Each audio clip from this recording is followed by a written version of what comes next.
Hello friends, welcome back to the channel NN square. இன்னைக்கு ரொம்ப tasty and எம்மியான எப்பி நூடுல்ஸ் ரெசிபி தான் பார்க்க போறீங்க. வாங்க எப்படி செய்கிறதுன்னு பார்க்கலாம். இன்னைக்கு நான் பார்த்தீங்கன்னா சன்ஃபீஸ்ட் எப்பி நூடுல்ஸ் 4-in-1 பேக் தான் எடுத்திருக்கேன். இதுக்கு தேவையான வெஜிடபிள்ஸ் பார்த்தீங்கன்னா carrot, capsicum, potato, green peas, தேவையான அளவு ஸ்வீட் கார்ன் எடுத்திருக்கேன். இது எல்லாமே ஃபைனாக சாப் பண்ணிவிட்டு இது கூடவே தேவையான அளவு ஆனியன் அண்ட் டொமேட்டோஸையும் சாப் பண்ணி வச்சுக்கலாம். பார்க்கவே பிளேட் எவ்வளோ கலர்ஃபுல்லாக இருக்குது பாருங்கள். எல்லா வெஜிடபிள்ஸையும் இப்போ பாயில் பண்ணிக்கலாம். ஒரு குக்கர் எடுத்து அதில் எல்லா வெஜிடபிள்ஸையும் ஆட் பண்ணி 1 glass of water, 1 tablespoon of salt போட்டு நல்லா 4 விசில் விட்டு பாயில் பண்ணி எடுத்து வச்சுக்கலாம்.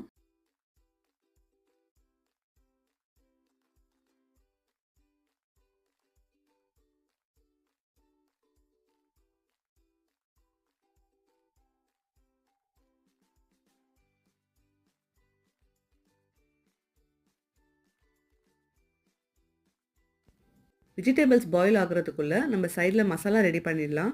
அதுக்கு ஸ்டவ்வில் ஒரு பேன் வச்சு தேவையான அளவு ஆயில் சேர்த்துட்டு அதில் சாப் பண்ணி வச்சுருக்க ஆனியன்ஸை ஆட் பண்ணி அதில் கொஞ்சமாக சால்ட்டையும் போட்டு நல்லா சாட்டே பண்ணிக்கோங்க ஃப்ரெண்ட்ஸ். இப்போ ஆனியன்ஸ் எல்லாம் நல்லா ப்ரௌன் கலரில் சேஞ்ச் ஆகிடுச்சு இல்லையா? இந்த ஸ்டேஜில் சாப் பண்ணி வச்சுருக்க டொமேட்டோஸையும் ஆட் பண்ணி நல்லா சாட்டே பண்ணிக்கோங்க. நல்லா சாட்டே பண்ணிவிட்டு 1 tablespoon ஆஃப் ஜிஞ்சர் கார்லிக் பேஸ்ட்டையும் இப்போ ஆட் பண்ணிக்கலாம்.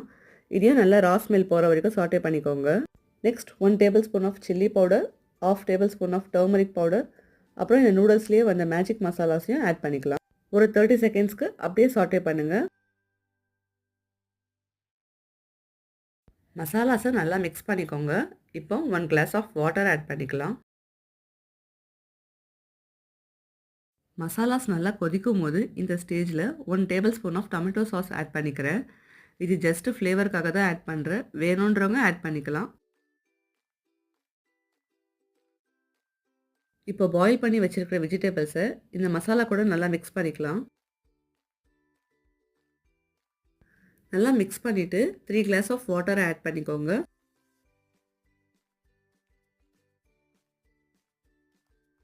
இப்போ தண்ணி நல்லா கொதிச்சு வருது இல்லையா? இந்த ஸ்டேஜில் எப்பி நூடுல்ஸை நம்ம 1 by 1 ஆட் பண்ணிக்கலாம்.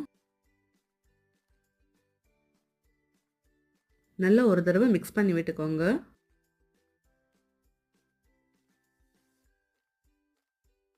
அவ்வளோதான், நம்மளுடைய டேஸ்டி அண்ட் எம்மியான எப்பி நூடுல்ஸ் இப்போ ரெடி ஆகிடுச்சு. கொஞ்சமாக கார்னிஷிங்கு கொத்தமல்லி இலையை தூவிட்டு சர்வ் பண்ணி பாருங்கள் ஃப்ரெண்ட்ஸ். டேஸ்ட்டு சூப்பராக இருக்கும். இந்த ரெசிபி உங்களுக்கு பிடிச்சிருந்தா மறக்காமல் நம்ம சேனலை சப்ஸ்கிரைப் அண்ட் லைக் பண்ணிக்கோங்க. நீங்களும் இந்த ரெசிபியை ட்ரை பண்ணி பார்த்துட்டு எப்படி வந்ததுன்னு சொல்லி மறக்காமல் கமெண்ட் செக்ஷனில் கமெண்ட் பண்ணுங்கள் ஃப்ரெண்ட்ஸ். Tata, by by.